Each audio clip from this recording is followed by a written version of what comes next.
Vou abrir aqui o noticiário dessa semana, dessa segunda-feira, dando as boas-vindas aqui ao nosso convidado, o jornalista, escritor e colunista da Folha, Leandro Narlock. Bom dia, seja bem-vindo aí, Leandro. Tudo bem, Edgar? Tudo beleza? Muito legal estar aqui de novo nesse estúdio, tão bonito esse estúdio, né? Às vezes eu penso que eu quero fazer minha casa também com essas cores.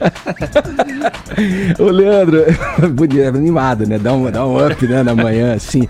Eu queria já te repassar aqui de cara a seguinte pergunta, essa que eu acabei de fazer no WhatsApp aí. Você está otimista com essa corrida ao Palácio do Planalto? Você concorda com o que eu acabei de dizer, que vai chegando o dia da eleição, as pessoas vão se engajando, vão tomando conhecimento a partir do que o Vini trouxe, das definições das chapas e tal, e vão se empolgando com a decisão, com a possibilidade de escolher aí o futuro do país pelos próximos 4 anos?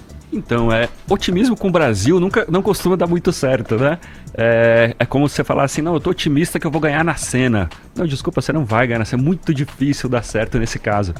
Mas, apesar disso tudo, acho que eu até tô otimista assim. A gente tem até bons candidatos, né? Você tem candidatos bem representados de cada partido, de cada corrente ideológica.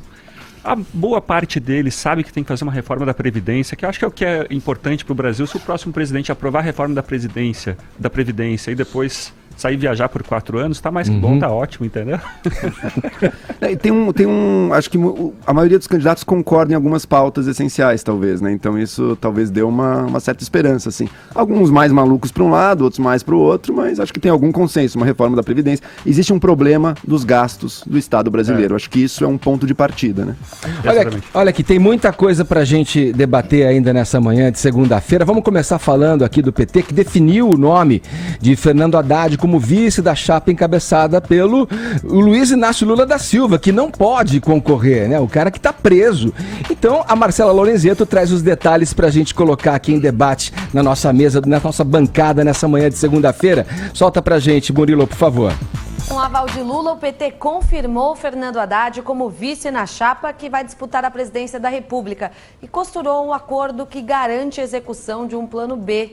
A confirmação saiu 5 minutos antes da meia-noite de domingo, antes do fim do prazo estipulado pela Justiça Eleitoral para anunciar o vice. A presidente da legenda, a senadora Gleisi Hoffmann, anunciou em coletiva de imprensa o acordo firmado para o destino do PT na corrida presidencial. Nós, da direção do PT e do PCdoB, estivemos reunidos durante todo o dia de hoje para discutirmos exatamente essa coligação e também definirmos a nossa tática eleitoral.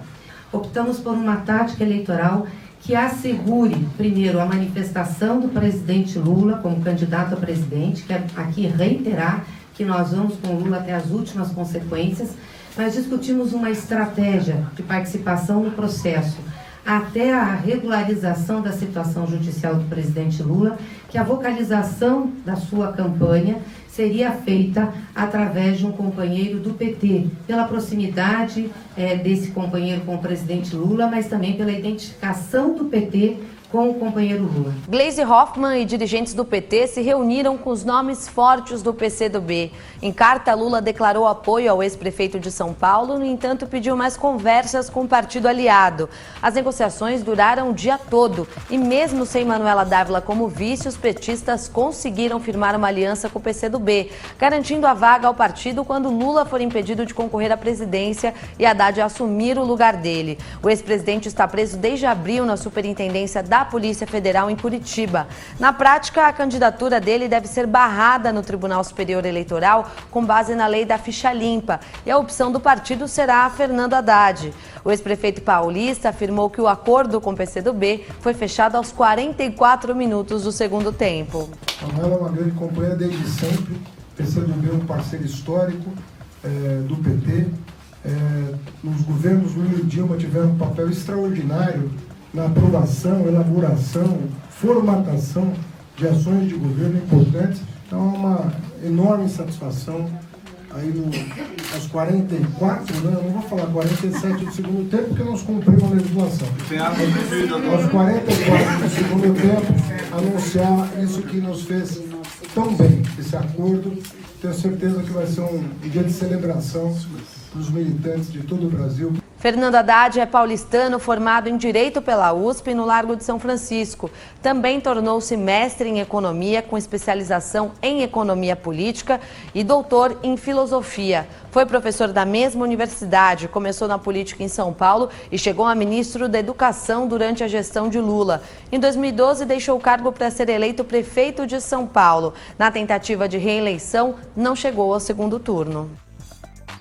Tá aí, vamos lá, Joel Narlock, falar sobre essa primeira matéria do Morning Show. A situação do PT é delicada, né? É delicada. A Gleisi Hoffmann é tão carismática que me dava vontade dela ser a candidata do PT, né? Pena que não fizeram essa escolha aí. Que temos aí a deflagração de algo que já vinha sendo falado, né? Era uma questão de tempo para isso acontecer, mas o fato aí continua o mesmo. É o nome forte, o principal nome do partido está preso, e o Fernando Haddad, que assume aí essa cabeça de chapa aí, tem um histórico aqui de ter perdido feio na eleição, na disputa pela reeleição em São Paulo. Perdeu feio. E não é um líder, né? Você tá vendo que mesmo agora ele não tá se colocando... A mentira da candidatura do Lula tá cada vez mais transparente, né? O próprio partido tá deixando ver muito claramente que não vai ser o Lula, é o Haddad que tá ali. Mas mesmo agora ele não se coloca como um líder do partido, né? Ele se coloca numa posição submissa, de estar ali um pouco no lugar do Lula, ou como um vice, que a gente sabe que não será.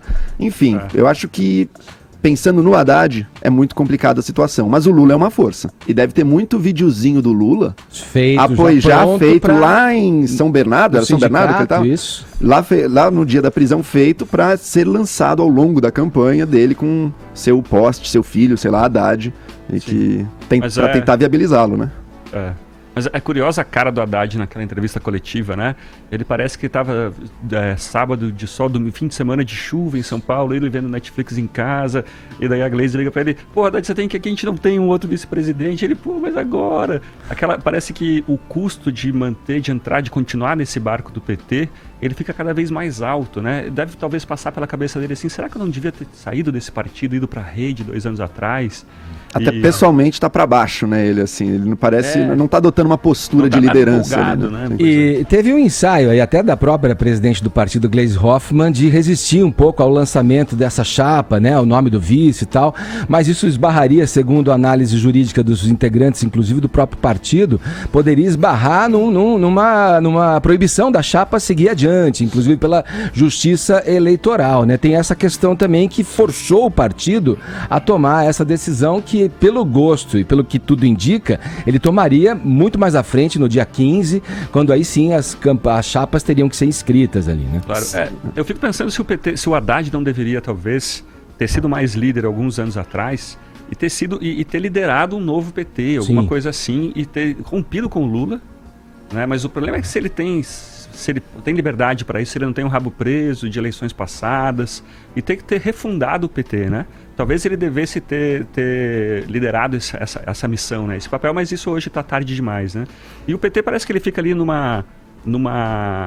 num dilema se ele deve seguir na narrativa do Lula, que o Lula é candidato, ou uma coisa mais pragmática de apoiar o Ciro Gomes também, ou talvez até a Manuela Dávila, né, para continuar no governo, mas acho que eles não pensam o PT precisa estar em primeiro lugar. Para o PT isso vem antes de tudo. A esquerda vai ser liderada por nós. É melhor que a direita ganhe do que a esquerda vença sem o PT na liderança. Isso que é essa cabeça do PT. E é uma decisão kamikaze, inclusive é uma guerra que grita silenciosamente dentro do partido, porque tem muitas pessoas dentro do próprio PT que enxergam aí a perda de uma grande oportunidade de renovação, de um lançamento do nome de um novo líder, né?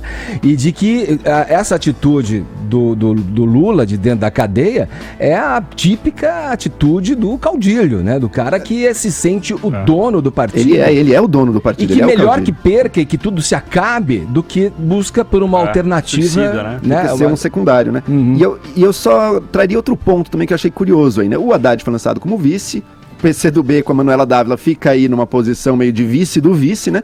Mas cadê a Manuela? A gente viu o Haddad falando, a gente viu a Gleisi, tinha representantes do PCdoB, faltou a Manuela, né? Porque eu inclusive tive a oportunidade de entrevistá-la uma vez e perguntei: olha, sua candidatura é a sério ou você está esperando o PT chamar, o Lula chamar para você desistir?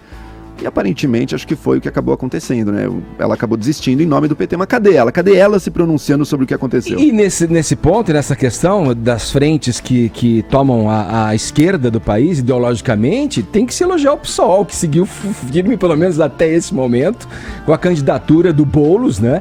Aqui a nossa candidatura, o que não acontece com o PCdoB, que mais uma vez se posiciona como um satélite ali do PT, atendendo a todas as reivindicações e pedidos da sigla aí majoritária da esquerda, digamos assim. Exato, mas lembrando que o Boulos já é também um cara que trouxe o PSOL para muito perto do PT. Ele não tem uma aliança formal. Gerou um conflito interno dentro do PSOL, naquela época da prisão do Lula, todo aquele espetáculo nos sindicatos metalúrgicos. Parte do PSOL falou, como assim? A gente não é o PCdoB, a gente não tá... Sim. Mas...